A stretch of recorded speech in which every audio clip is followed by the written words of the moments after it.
Hello, my beautiful souls. Happy May Day. Happy Beltane. The Beltane Festival is to celebrate, as the days become longer, the merging of the masculine and the feminine energy that promotes fertility. So it's about like honoring the energy of the sun as the sun's energy becomes a little more powerful than that of the moon as our days become longer. So I am just starting to learn about these various Celtic and pagan festivals and traditions, and really trying to understand like how these celebrations are about the natural cycles that we exist within, right?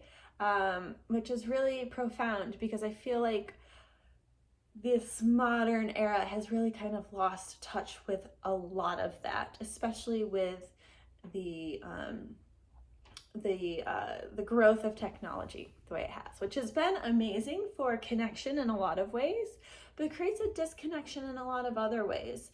And so I think in order to offset some of that disconnection that technology can create, it creates like a false sense of connection. It's really important to like tune more into the natural rhythms of the planet that we get to call home, right?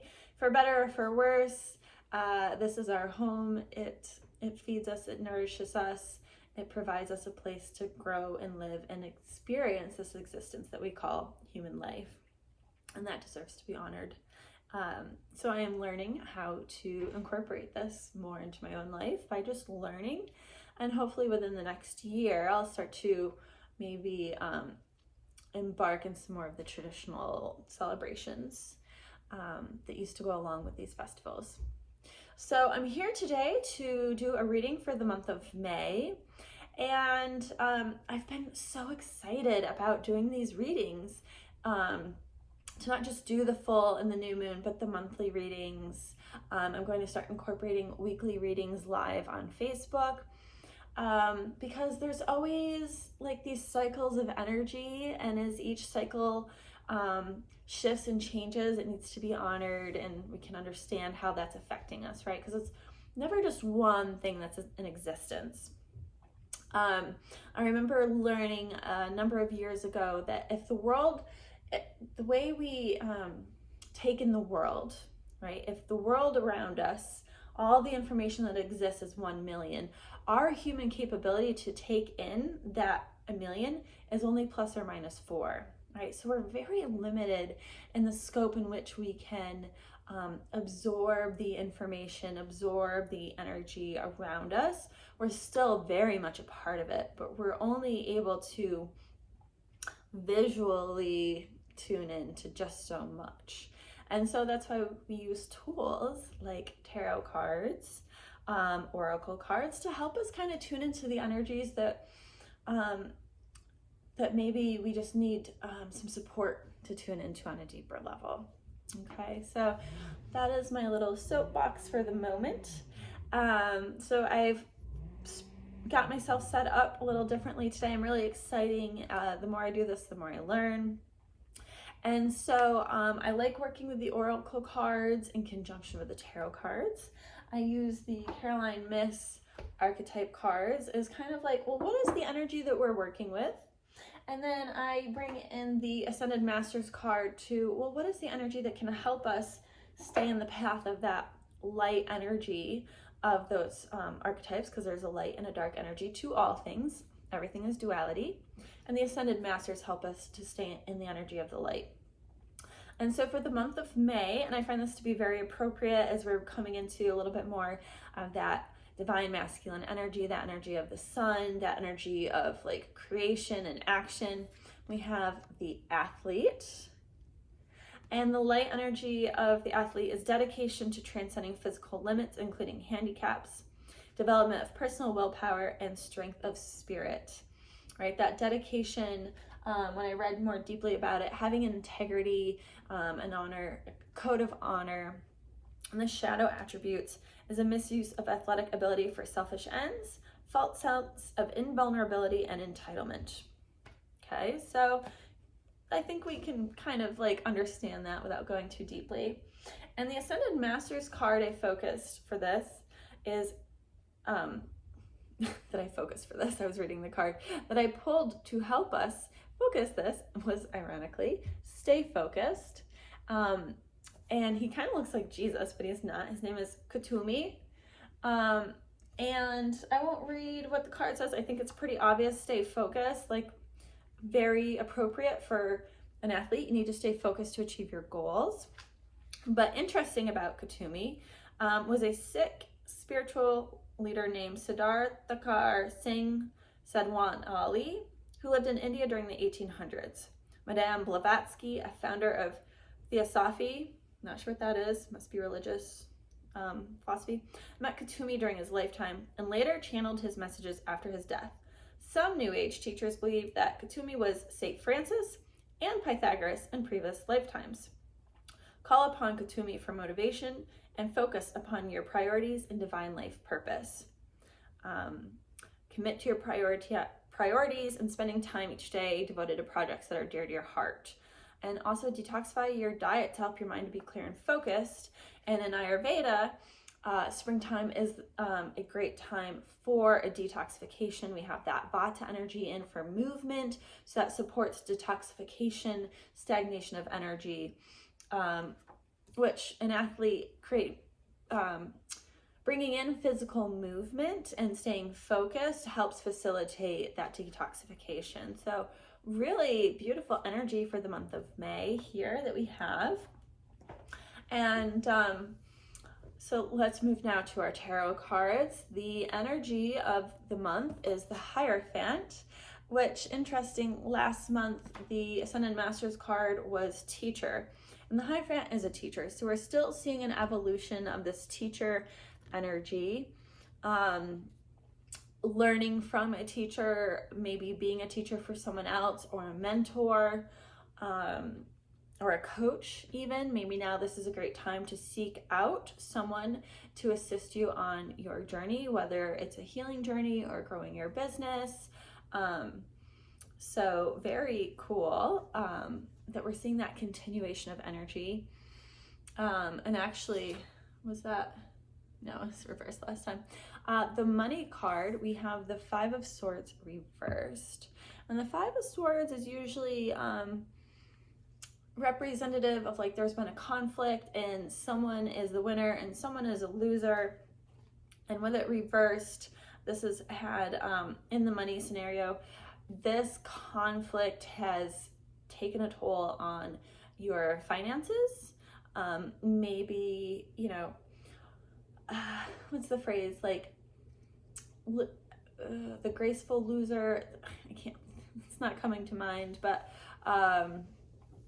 someone out there screaming at me like the phrase and it's just not coming to me. It will eventually.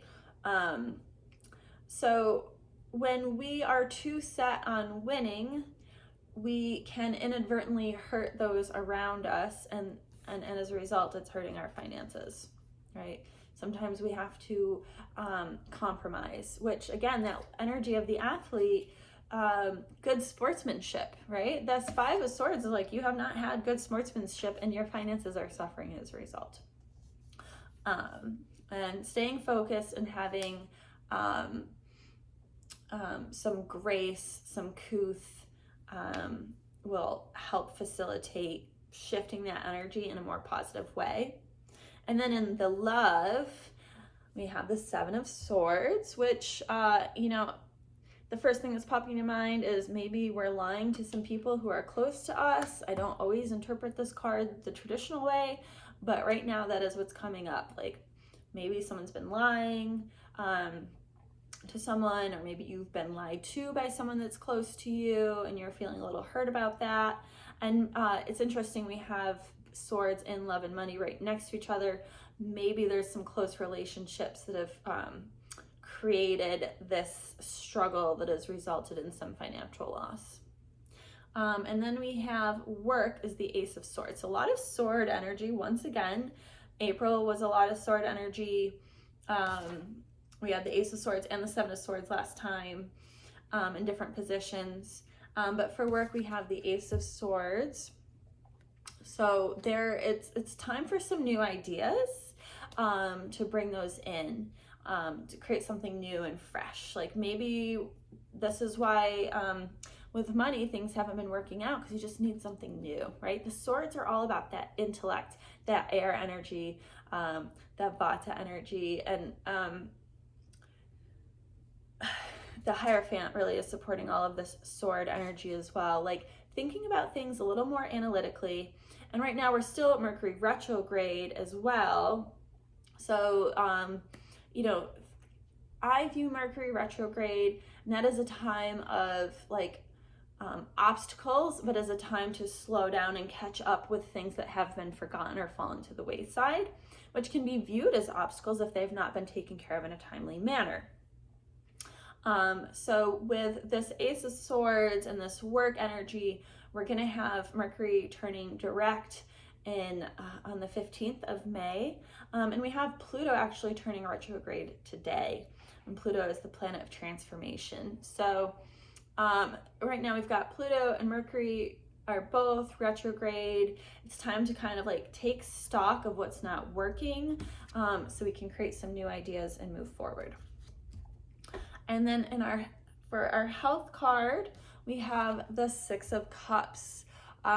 So there's some new beginnings. Maybe we need some playful energy, which again, we have the athlete energy. Maybe it's time to like take up some hobbies from childhood.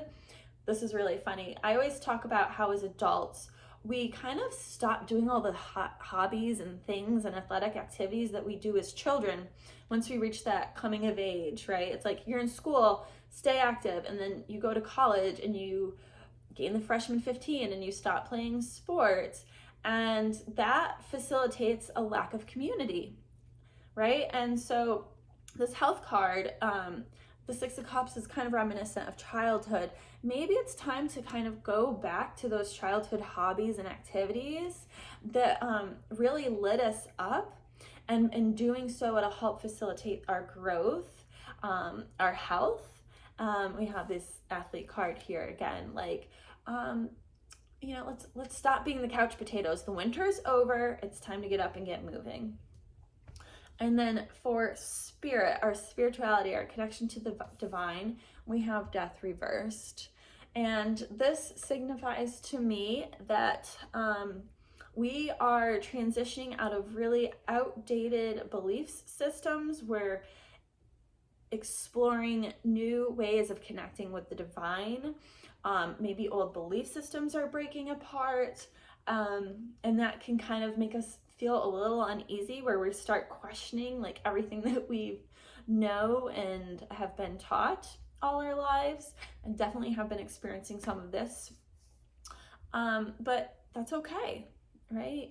Everything has a cycle, right? Just the way the seasons have a cycle, so do our beliefs and how we tune in to the energies.